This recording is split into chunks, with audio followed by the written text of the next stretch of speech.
just to give an introduction to this panel discussion.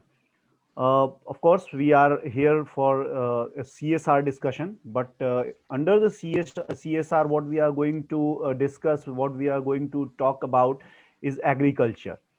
And whenever we agriculture is in fact anyways the flavor of the day, and all the media, or be it newspaper or televisions, everywhere agriculture is there. So maybe some good and some bad news are there related to agriculture. But when we talk about agriculture from the CSR perspective, uh, two words come very frequently to at the fore, and these two words are resilience and sustainability. So uh, it goes with the broad theme of this whole program of these 3 days, that resilient India. And so we can't achieve uh, to have a resilient India before we have a resilient agriculture, and more so the sustainable agriculture for our farmers. So agriculture, we have to develop our agriculture, but for whom?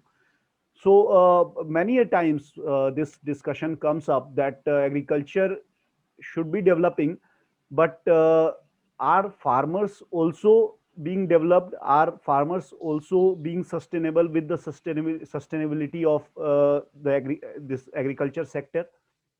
And what is the role CSR can play in this? And this is very interesting if we see the whole issue in the context that agriculture is one sector where the government is also uh, very much keen to put the help, be it in the form of uh, money or from other sources. So, how CSR can play its role when the CSR, the coffers are minuscule with respect to what we have from the government sources, from the other, you may say, some other developmental organizations, be it international, national.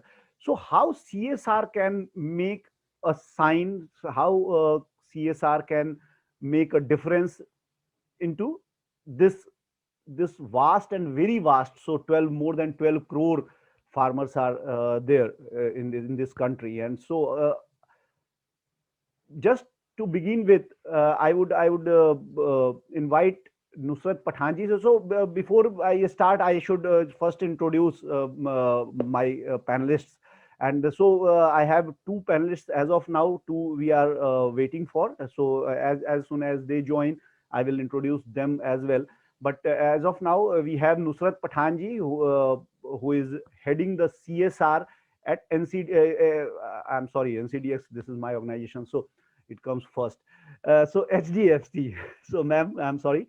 Nusrat Pathan, head of CSR for HDFC, and we have another speaker panelist with us who is a known name to anybody who knows about agriculture, who has an interest in developmental agriculture stories. So, Mr. Kaushalendra is with us, and Mr. Kaushalendra is from he is, if I go by introducing him with his qualificational degrees, because IIMs and IITs are very coveted degrees in in our country. So he has those degrees, but he chose not to go with corporates and not to sit on our side. He chose to sit on the other side of the table with farmers, with agriculture. And so he's doing a fantastic job in Bihar and Jharkhand, uh, creating market linkages for the farmers, focused on the vegetable growers. So he will tell us more about that. So I will uh, just call upon Nusrat Pathan ji to just I'm I have decided to run this show like 5 minutes. Our speakers will tell about their thinking, about their vision about CSR and agriculture, how they can be linked, and how we can create a sustainable and resilient agricultural scenario with CSR. And then we'll go to the question answer session. Some questions I will ask to them. Some questions I would invite the viewers and listeners to ask. So let's start with Madam Nusrat Pathan, ma'am. You are on mute. Sorry. Yeah. So thank you so much, Bhuvan, for the warm introduction. And it's always a pleasure to be on a forum like this and to share what the bank does in the area of CSR. You mentioned that it comes very natural to you, your organization's name and an introduction. So I think with us, what's natural is to start with what we do. So let me give you a little gist of what we do under CSR, just to give a little bit of a flavor, and then dive into what we do in agriculture in particular. HDFC Bank's CSR program currently, as of date, has reached out rather to about 8 million lives, and we are panned across 23 states. We largely work in thematic areas. We work on education, we work on skilling, rural development, financial literacy and inclusion, and health and sanitation. I think safe to say that almost 75% of our work is in rural India. And one of our flagship programs is something that we goes under the banner of Holistic Rural Development Program. And this is a program that we had initiated about 5 years back to see what happens in a geography when all these various thematic areas come together, and what sort of an impact does one create. Now, we are really happy to share that currently this program is actually uh, touched close to 2,000 villages across 21 states, 19 states pan India, and working on a gamut of activities. Now, given the agrarian nature of our villages, it is needless to say that when you're working on economic and social development of villages in particular, working with the farmers is going to be at the heart of this. And we are no different. Our program is no different. So a lot of our efforts do go in working very closely with the farmers in issues of livelihood. And currently we've and of course linked to agriculture is the natural resource management. So if I'm looking at our portfolio currently, we've already covered about 28,000 acres of land which have actually been treated. We've created about 23 thousand enterprises, small enterprises in these villages that we are working in. We've done seed banks. We've done 5,000 odd self-help groups that we've currently active through various pan India, and we've also done about close to 9,000 water structures. Now, when we're talking about agriculture, I mean, I think we all know that close to 16% of our GDP constitutes of agriculture, right? And but when we are actually looking at how many people are into agriculture, there's a vast difference. If we add to that the actual families and the household, who contribute to maybe labor in the fields, you come up with a mind-boggling figure, maybe probably close to about 500 million people who are actually engaged in this. I think given that, it is very, very imperative for us to look at what is actually the outcome and the productivity of this particular activity. And sadly, agriculture currently is not looked at as lucrative, even by the very farmers that are working in these fields. For multiple reasons, which I think are well known to all of us, whether it is lack of scientific whether technology, or whether it is information, or whether it is water conditions, drought. I think all this couples to the fact that increasingly this is not becoming an occupation of choice for many. I think also, given the climate risks that we currently see, this really adds to the condition of the of the farmers. What is it that we do? So when we work, yeah, and we're working with about close to 60 odd partners, implementation partners, who are actually working for us on the field. The whole idea is, how do we increase the how do we improve the economic profile of these farmers. And we have found that, of course, the main challenge that needs to be addressed here is raising the productivity and the farming, making farming actually remunerative for the farmers, right? And so we do this in a very, how do we look at it? We look at it in a very steered way. At one level, we are working with the farmer, where we are actually working with him on providing a lot of skills, a lot of training that we do. And in addition to that, we are also working on the ecosystem, because we find that just working with the farmer and giving him, hand holding him, providing support is not just enough. You have to have the right ecosystem for him to actually be able to operate in. And these are the two areas that typically we focus our efforts on. Um, if I was to break it down in terms of, what are the 3 or 4 areas in particular that one focuses on when working on agriculture, I think largely it would be, one is to enhance the productivity and create a good market linkage for them. The other was to see what is the value additions that one can add, right? Which is through various off-farm activities, whether it is livestock, whether it is dairy, what exactly it is that one can actually do to create a better profile for this farmer. Sustainable farming is something, I think even you mentioned, and it's very imperative that we talk to them about sustainable farming. We talk about promoting technologies and techniques to actually improve efficiency, whether it is drip, whether it is soil testing, whether we talk about multi-tier farming, especially to the small landholders. And lastly, we talk about building more resilience against climate change. So, promoting more climate efficient, what do you call it? Climate crops. Yeah. So climate efficient crops. So these are largely the areas that one looks at when you're working with these farmers. Within that, in addition to the training, of course, the entire gamut of activities, whether it is technology, whether it is demonstration through farmer field schools, and nudging them, encouraging them to adopt and to replicate these techniques is something that we focused on. So it's largely education, training, demonstration, replication. So these are the 3 things that we typically follow. And in addition to that, you create an ecosystem in which the farmers can operate. We very often we talk about technology because agriculture is a very labor intensive, occupation. And the more they adopt technology, the increase in yield that is very visible that we see. But with this also is a question of how much of access do they have. Yeah. So that's when I'm talking about the ecosystem. So in the clusters that we worked in, we create tool banks where we actually create this, we have self-help groups or FPOs actually taking onus of this.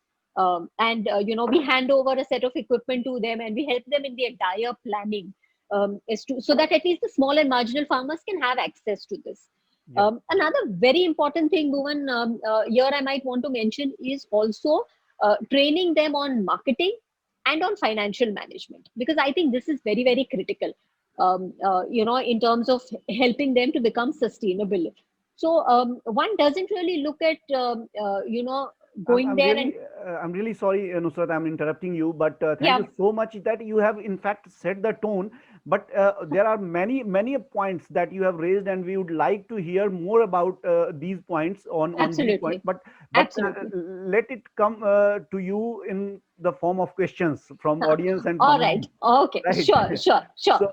So So unless there is something else that you would want me to touch, then I think I pretty much encapsulated what we've been doing in these yeah, yeah. areas. So And yeah, over to you. yeah. Thank you so much. And you have really pondered over, and you have initiated the talks in a way that we have got so many points to talk over. And while talking from the point of view of resilience and sustainability, uh, there are many points that you have raised, and of course we would going forward we would touch those points, and we would love to know more and more about how you Absolutely. are doing and how do you want to do it. I mean, maybe many things you have not have successfully done it as of now, but what is your thinking about how Sure. one should go for them? So now we have Kaushalendra ji, and Kaushalendra ji, you have listened many things that you would be thinking. Many things come to your daily working, and in between you have been feeling like what are the things that should be plugged in with these points in your daily business and daily working.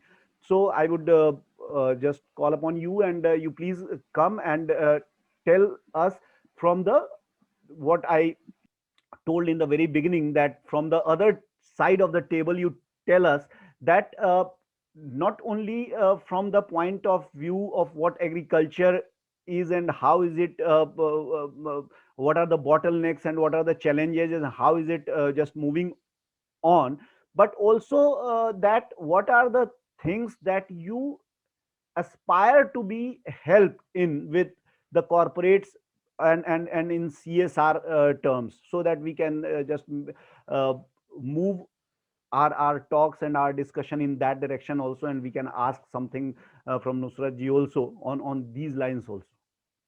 Please, you are on mute, Kaushalendra. You are on mute. Yeah. Thanks, Bhuvanji, for warm welcome and warm introduction. And thanks a lot, Nusraji. You have covered almost everything when it comes to pointing out what could be done in agriculture and all. Let me first introduce a organization that I work with, Kaushalya Foundation. We have been working in two states of Bihar and Jharkhand. And we started our 2007 with small marginal and landless farmers. We focus on vegetables. Over the period, we have also working with other farmers, uh, like farmers who are growing maize, farmers who are growing paddy, farmers who are growing lentils. So we are working with all the farmers in last 12, 13 years, and we can proudly say we are working with more than 50,000 farmers family in Bihar and Jharkhand. And we have set up in 8 districts. We have offices there, field offices, and primary office in Patna from where we were. The primary motive of our organization to be established in 2007, I, Om Prakash, Vinita, Dhirender ji, and others, we I, three of them are from IIM Ahmedabad, some of them from IRM Jaipur. We together come together and establish this. We have been listening a lot about this should be done, this should be done, this should be done. So we thought, okay, can we do it? Can we go to the farmer and start doing with them? Can we bring things that they only think, okay, this should be ours also, this should be doing also, so can we do with them? And with this notion we started doing. And I would like to, without taking the name, while I was doing MBA in Ahmedabad, interacted with somebody from development sector, and his point of view was like things is pretty much very difficult to change in Bihar.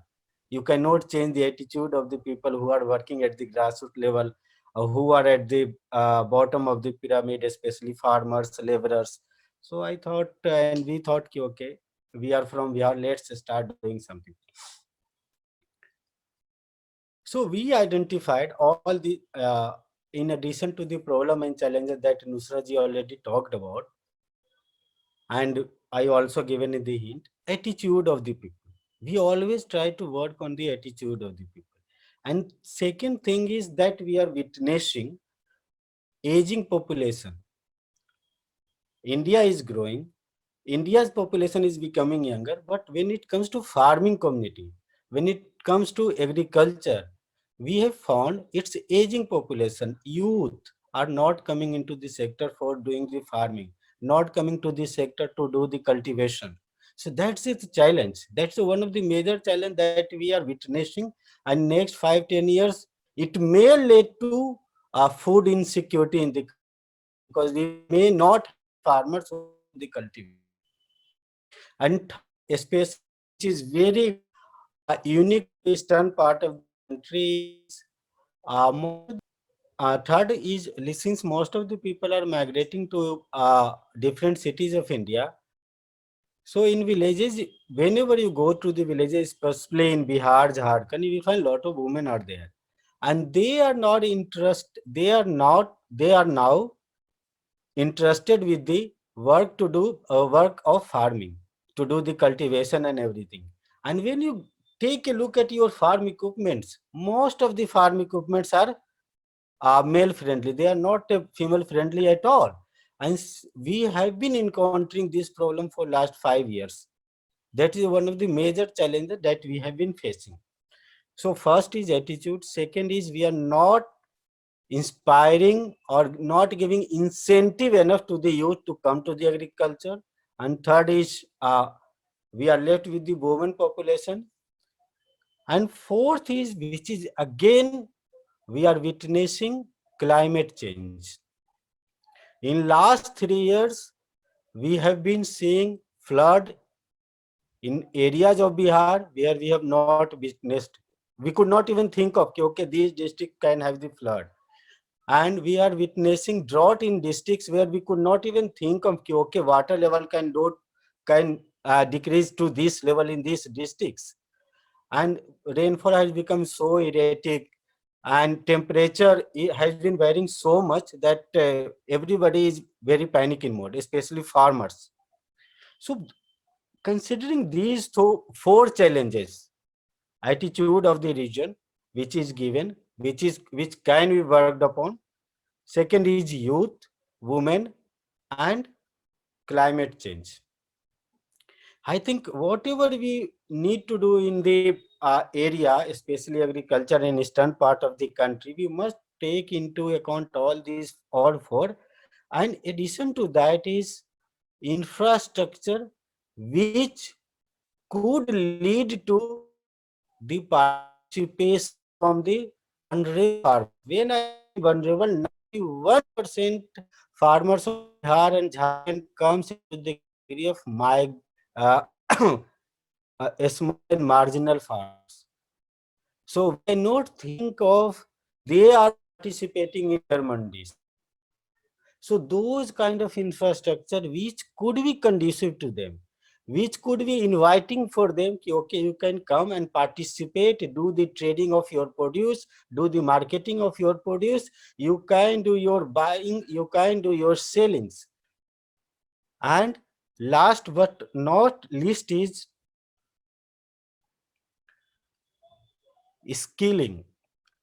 In last 10 years, what we have seen, lot of technology have changed, new equipments have come, and we are witnessing that farmers are really struggling with, okay, government is giving subsidy on this equipment, but there is no institution, there is no place where they can go and can learn about how to operate this equipment, how to manage the equipment, and how to go about the farming of particular crop, and how to adopt sustainable farming, how to adopt global agriculture practices. So I am leaving now with these 5 6 points. Okay. So now we may start the question answer, and I'm putting my own question first. But we have started getting some questions from the audience also, and I will put them also to our panelists. But as I would like to start with the toughest part first. So, as Nusrat ji and Kaushalendra both talked about this climate change, and as the broader theme of our discussion is also concerned with resilience and the resilient agriculture.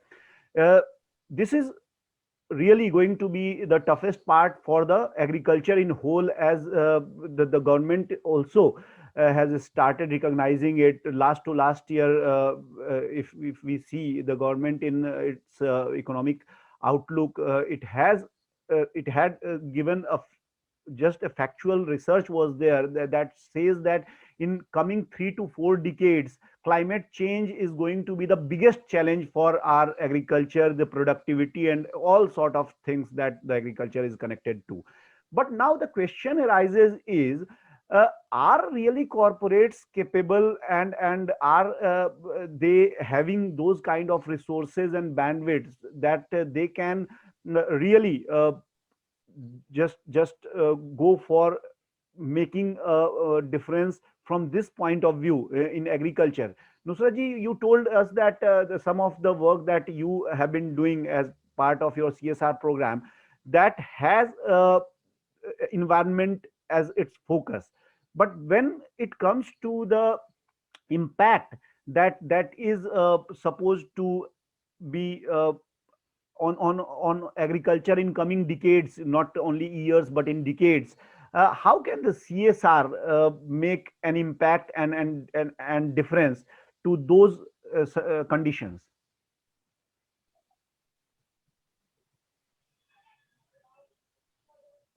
You are on mute. Sorry. So, firstly, I would say that no, corporates are not capable of influencing or executing projects, and that's not what we do. So, we are only as good as our partners are. I did say that we're working with about close to 60 odd NGO partners in implementing and executing these programs. I think the key is to planning.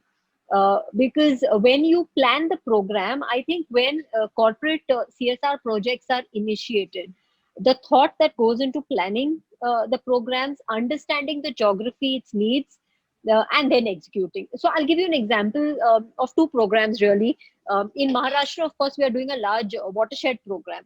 Now, there for me to dive into working for agriculture without really working on watershed is going to be futile. So it has to be a very planned strategy for a particular district. So we are really working on watershed, and then we will move on to talk about agriculture.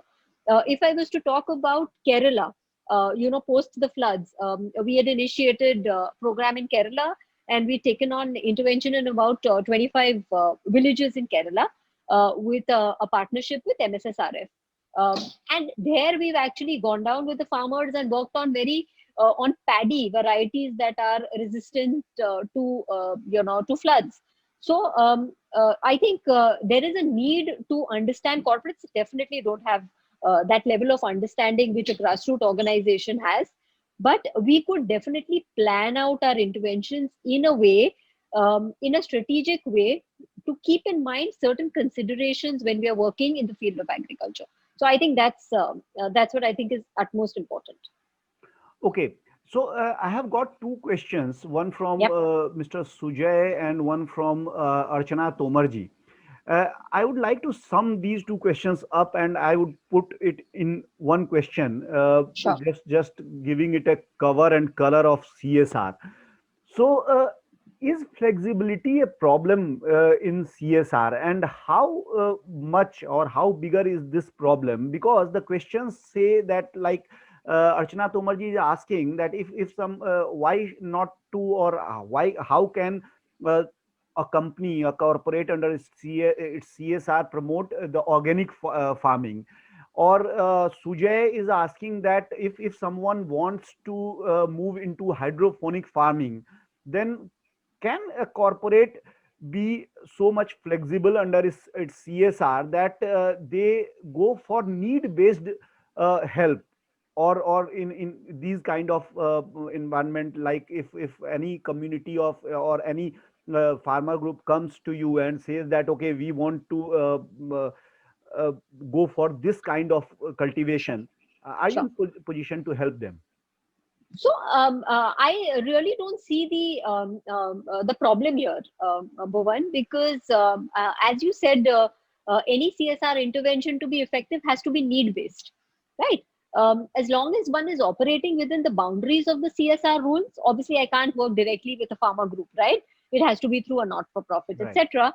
I don't see any reason. There have been multiple places where we have worked. Of course, we worked with poly houses. We worked in fisheries, where a group of villagers said they would want to promote fisheries in the farm pond, in the village pond. We've done that. So we've done, we've done a variety of diversification in terms of intervention. As long as there is how do you say, there is a science, there is a proven methodology behind it, and one looks at the feasibility. I think if these two are in place, I don't see any reason why we wouldn't be able to work on any options such as those proposed, provided that comes into the planning phase. Now, when you're talking about flexibility, I think most programs are structured in a way where you have an end objective in line. And to meet that end objective, you plan your milestones, right? And what interventions need to be done, they are not directed by the corporate CSR. We give an indication of what we know. The planning comes from the field, and it is for us to approve that or disapprove that.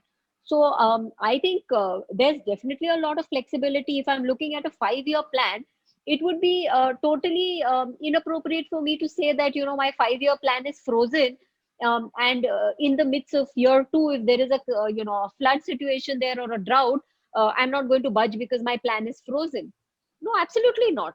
I think very realistically one plans, and there is enough flexibility. However, there is flexibility within a certain structure. Okay. I hope that answers the question. Yeah, perfectly.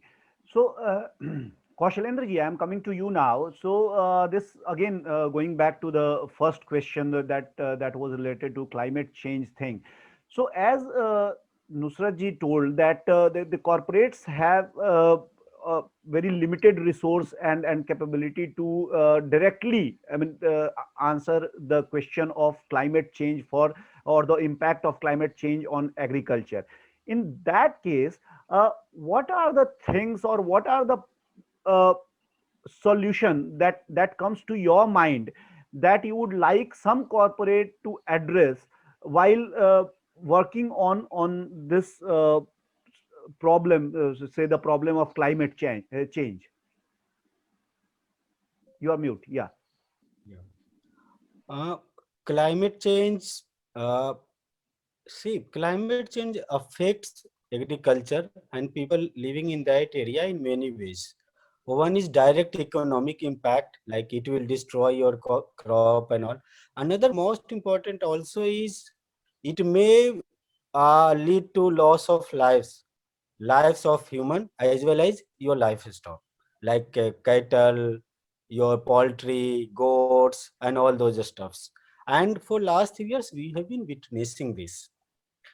As an organization, what we have adopted, first and foremost, is how we can raise awareness about this. Like, if you know there is going to be incessant rain for next 3-4 days, in next 3-4 days, climate data is saying, weather data is saying in next 3-4 days there are going to be very heavy rainfall continuous 3-4 days. So can you build a network of your volunteers, your team at the grassroots level, so that they can at least adopt method or at least move to the upper area to save their lives?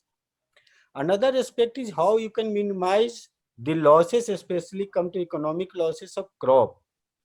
Here, I think CSR in both the things can play a very greater role. First in awareness also, and in this also, why promoting varieties with issue. Here we need collaboration like grassroots NGOs, CSR organization, all those corporates, as well as some research organization like ICAR, uh, local agriculture universities as well, to promote right kind of varieties. Like in Nevada district of Bihar, in last 3 years, we have started promoting lentils only because of climate things, so that in Rabi their crops must not fail, and they have something so that they can have something to fulfill their needs. They can sustain themselves, and lentil also a climate friendly crop. Another aspect is, can you promote right kind of technology like zero tillage farming? I think CSR corporate can do this. CS zero tillage farming. Uh, and other aspect is now link water with this. As Nusra ji already pointed out, watershed things that comes under the climate. If you really want to manage your climate in the given area, watershed specific approach becomes really very necessary to adopt. So all this, how you are managing water, how you are managing with the satellite data or data, and cropping pattern. Here, there is more important factor that we have adopted, incorporated the, it was not new things, but it was traditionally our farmers have been doing, but for last 40 years they had stopped doing crop rotation in other way around. Usually what we in last 40 years we have taught our farmers is keep doing, keep taking cash crop every season. So we have brought in, no, we need some other crop as well to sustain, to conserve our soil, water, as well as to not become one of the agent of climate change also. Important part is not only fight off with climate change, also how we must not become one of the agent of climate change. So taking all these accounts, I must say there is a very big opportunity. In my opinion, CSR organization are capable, I must not say knowledge wise, but they can facilitate the collaborations. They have this capacity to facilitate the collaboration, have this capacity to bring in knowledge of the best of the technologies available, so that local community, farmers, women, youth, can deep dive into those technology and can adopt. I would also like to quote an example.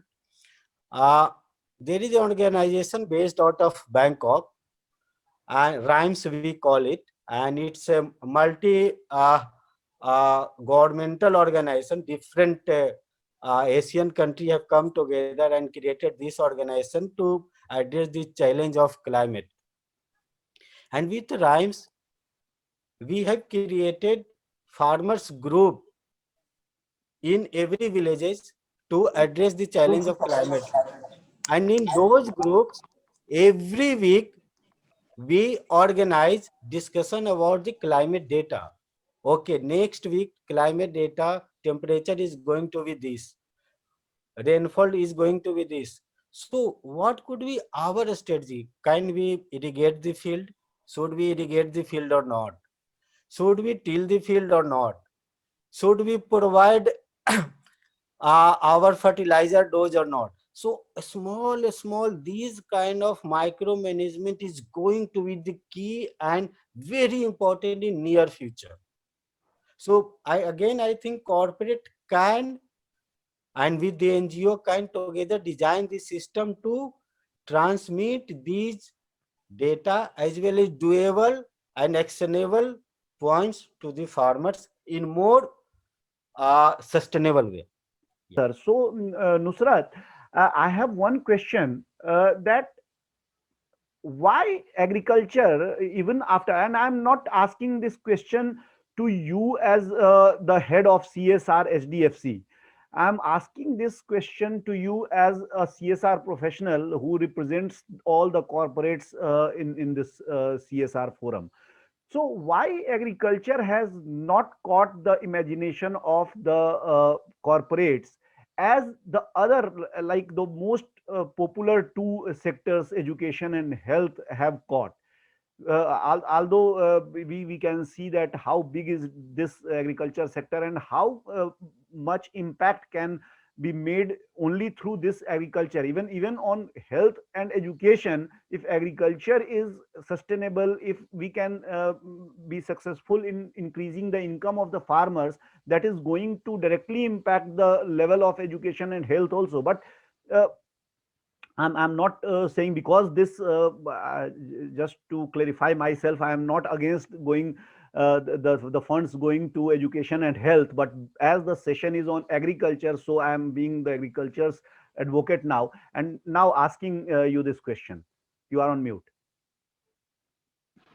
Yeah. So, Bhuvan, I would differ here. While I do understand, and traditionally also we've seen a bulk of support always going towards education. However, agriculture is definitely an area of interest and of growing interest. And you've seen multiple corporates working on excellent programs on village development. I think when you're talking about village development, when you're talking about livelihood skilling, a lot of the work that's actually happening on agriculture gets clubbed into these various buckets. So you might not it doesn't stand out the way the numbers do stand out for say an education, because these are pure educational programs. But I think definitely when you're working there, you do see some excellent work happening on the field. Agriculture is also something which is not a very easy field to work in and see impact, right?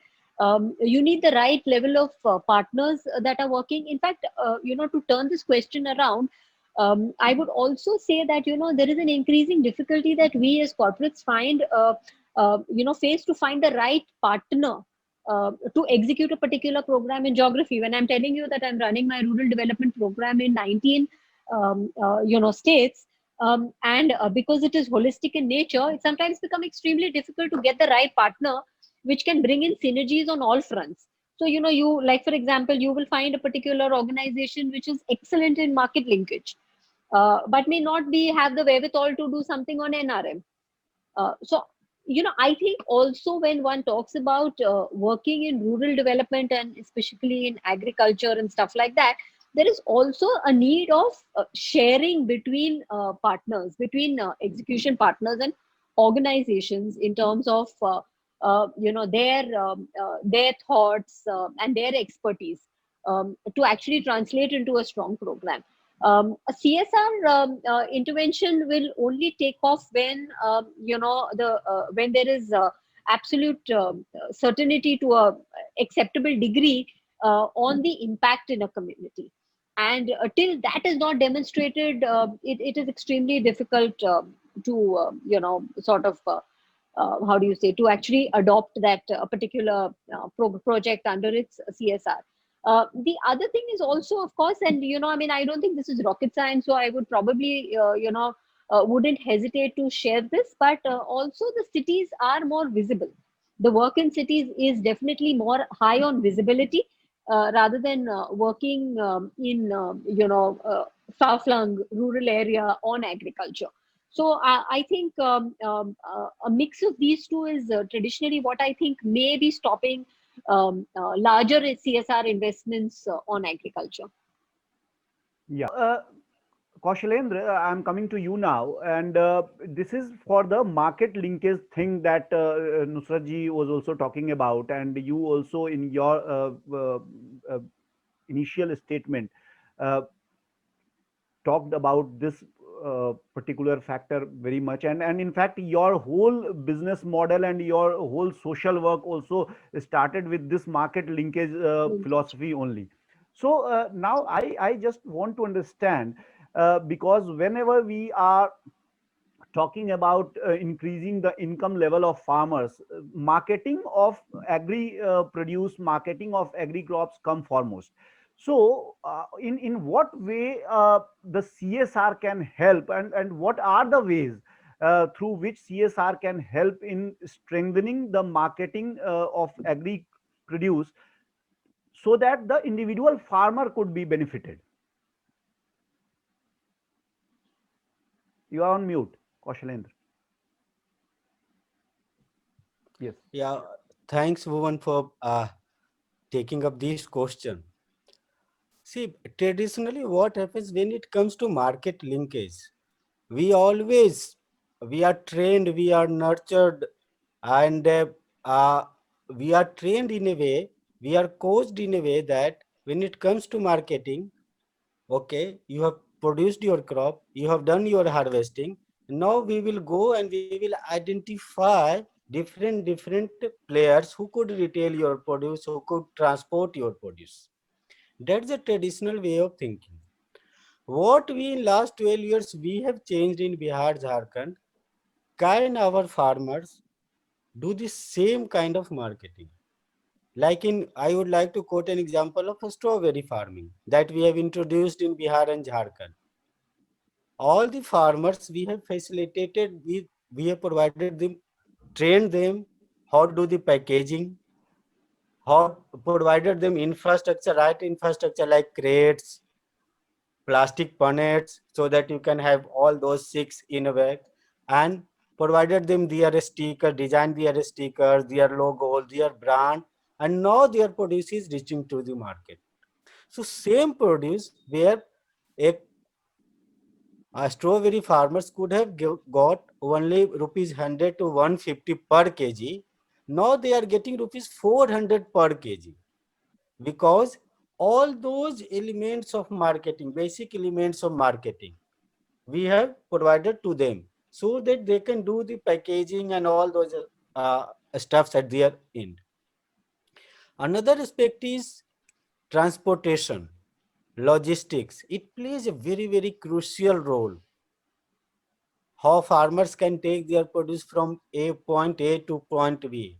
In most of the cases, wherever we work and with our funders, we try to subsidize transportation in initial years. Again, I am highlighting this, try to subsidize. We need this change, mindset change. It always comes to us, why do we need to subsidize logistics? What for initial 1 2 years, wherever we work, initiate our project, we subsidize transport. How does it help? Slowly it starts building the ecosystem around. Okay, once they say the traders and wholesaler, okay, there are some villages from where farmers are coming regularly for selling their produce in the mandi. So slowly they start building their infrastructure. At first go, you cannot imagine that big transporter or wholesaler can hire a pickup truck and go to the villages. So somewhere we need to have this mindset change. Another thing is to do the marketing of the produce, especially in eastern part of the India, you need economy of scale. You cannot think of, especially when your 91% of the farmers are small and marginal, you cannot think that a small farmers can take their produce. So that's where we focused on also creating farmers institutions. Farmer institutions managed by progressive farmers, owned by progressive farmers. So they can together collectively decide where to go and where to sell. And in addition to that, in some areas, we have built mandis. We have built market mandis of in 1 bigha, 2 acre of land. And surprising part is all those lands are donated by the farmers or local temple trusts. It is not government who has donated the lands. Lands are donated by the farmers and local trust and all those bodies. And we had approached CSR funds to help us to provide the fund to build those infrastructure. And all those mandis are managed by those small farmers. We have formed the committees of wholesalers, farmers, and vendors who are doing the trading business over. So, Kaushalendra ji, I'm interrupting. So, when you approached the corporates for the CSR fund for these works, what was your experience? Experience wise, as Nusrat ji directly pointed out, that we have to live in real world. Everybody of us know, everybody of us want to live in big cities and all. Everybody of us don't want to travel to Kishanganj on or Charan. Even if whenever we approach first thing that most of the court say, Bihar, it's off the track for, okay, we can consider Bihar. Then you choose the area nearby Patna, because we have mandates. Well, they have some different kind of mandates. So at times I always say, if you have mandate like you only want to work in 90 kilometer perimeter of a capital city, then how you can be going to bring this systematic change? Because the real farmers live in other part. And that's one of the major. Again, I'm saying it's not the issue of the corporate as per se. I have not found the in the policy of any corporate. Again, I am saying it is something to do with the person who are managing the affairs in the corporates. Like take the example of SDFC. They are working in 19 states in remotest part of the. I have seen in their work in Bihar and Jharkhand as well. and other part of the country as well. So, Bhuvan, again, I am highlighting this. It's also something to do with the team that corporates have to manage these affairs. Bhuvan, I would also like to add something Yeah, here. please. To be fair to my peers and other corporates also, I think this issue can't be looked at in isolation. That it is someone there making a decision, and either the person thinks in favor of rural or not.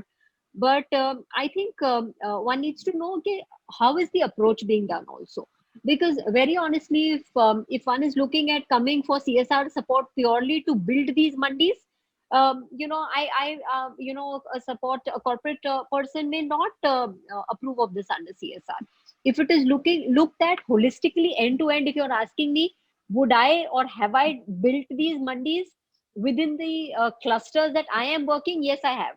We've even provided solar lights to these mandis because we've seen what a phenomenal difference even providing light in these mandis makes, to the overall transactions and the sale that can happen. It also depends on how this project is tied in properly to show what is going to be the impact.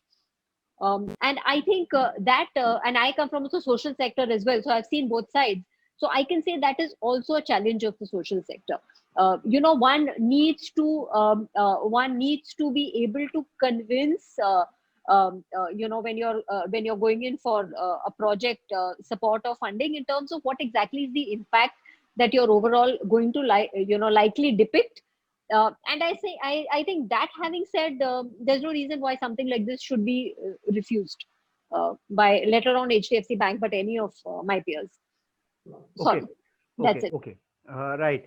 So, just one info about this session, that we are approaching to the last of this session. Now, 10 minutes are left, and so I am going to ask my last question to you, Nusrat, and then in the meantime, I would request the viewers that they may put their questions here in the chat box, and I will ask after my question. I will ask those questions if any come.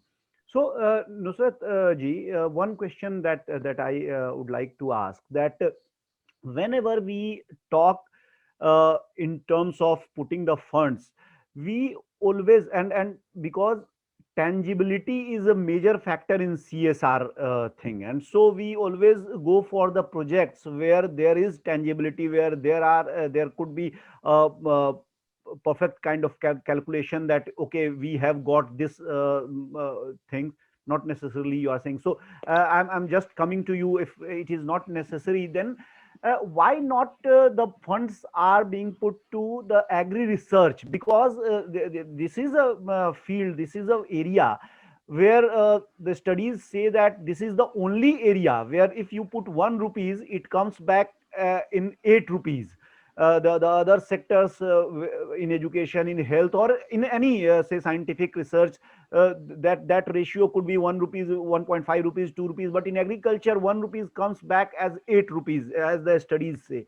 So why not the CSR? I don't think more than 5% or 6% of the total CSR funds that come to agriculture goes to the research thing, maybe lesser than that.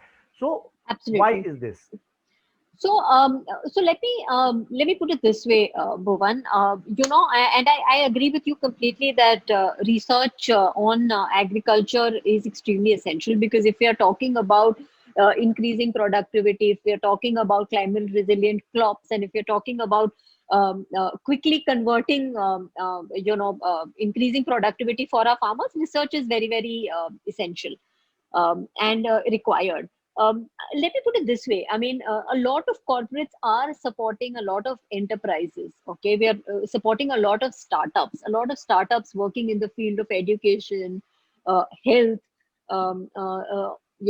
various other things. How many have we actually seen in the field of agriculture? And second is, where is the adoption happening? If even if there is a startup which we have supported, which has come up with a particular technology for agriculture, and has depicted ROI on that, how many projects on the grassroots, how many grassroots implementations are actually happening, adopting that. I think there is a need for mindset change also in terms of execution, to be open minds and adopt this technology and test it out on the field.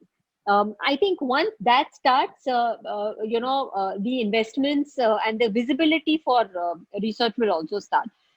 Yes, I agree that research is very often not on the agenda for a lot of corporates and the focus of their CSR. I think one area why this is possible is because research is something that I think the mindset of boards, the mindsets of individual, is where you want to see a very tangible difference made to a particular person on field. And for research, you have to have the patience to be able to see that. Funding a research is not going to give you returns immediately. It's not going to be giving you that instant gratification of seeing a transformation on field. And I think that is where certain areas do lose out. Okay. Having said that, I do agree with you that it's extremely critical to invest in research. Okay, right. So now we have some questions, and some questions are for you, which I will start with. So, Sure. Somin Lahiri asks you, what should be the flow for project? First, need to make projects and put responsibilities for NGO services providers, then approach funds, or first funds on place and then act on it. So, complementary question is if anybody collaborate for project, then how to distribute responsibilities? So it is for the NGO side. So if you collaborate with some NGOs, then how to distribute responsibilities, and would you like to first place funds and then act, or first need to make the project, get the project ready, and then you will decide on the funds? Okay, so there's really no one solution or one approach that is an ideal approach. I'll tell you what we think is best. I think first it's important to have a partnership with both entities, whether it is the corporate and the execution partner. I think it's important that they are on the same wavelength and they have the same objectives. Once that is done, then planning out a program becomes much very very how do you say, uh, it goes very smoothly, because then you are completely aligned to each other's objectives. So that's key, and that's the first.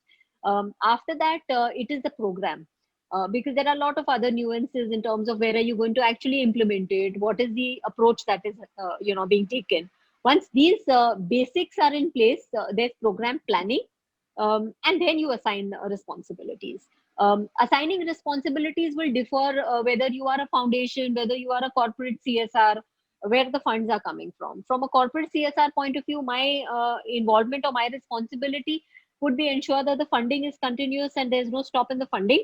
And also, second is to monitor what is happening on field, and that's my responsibility. Whereas the NGO's responsibility would be definitely to execute, and to ensure that we are aligned to the objectives and are able to achieve that. Okay, okay. So we have now only 3 minutes, and I have two questions, one for Kaushalendra Sure. and one for Nusrat. So you both have 1.5 minutes each for each question. Okay. So Kaushalendra ji, this question is for you. I mean, Mr. Pradeep Ghosal has in fact asked this question for both the panelists. So in the second question that I will ask you, Nusrat, you can have Sure. your view also on this question. So on the promotion of traditional seeds, he wants to know what is the view of the panel, that how can CSR work on the for the promotion of traditional seeds. In fact, you had pointed this also out while you were making your initial comments. So Kaushalendra ji, first your turn.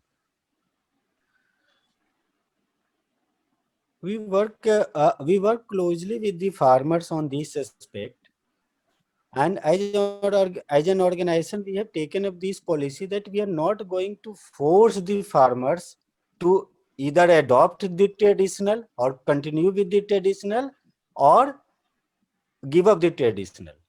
Whenever farmer decide, okay, and we try to give the details of pro and cons of both the traditional varieties, new varieties, new varieties coming up, how new variety is going to change yourself, how traditional variety is going to be your boon for you or doing something bad for you.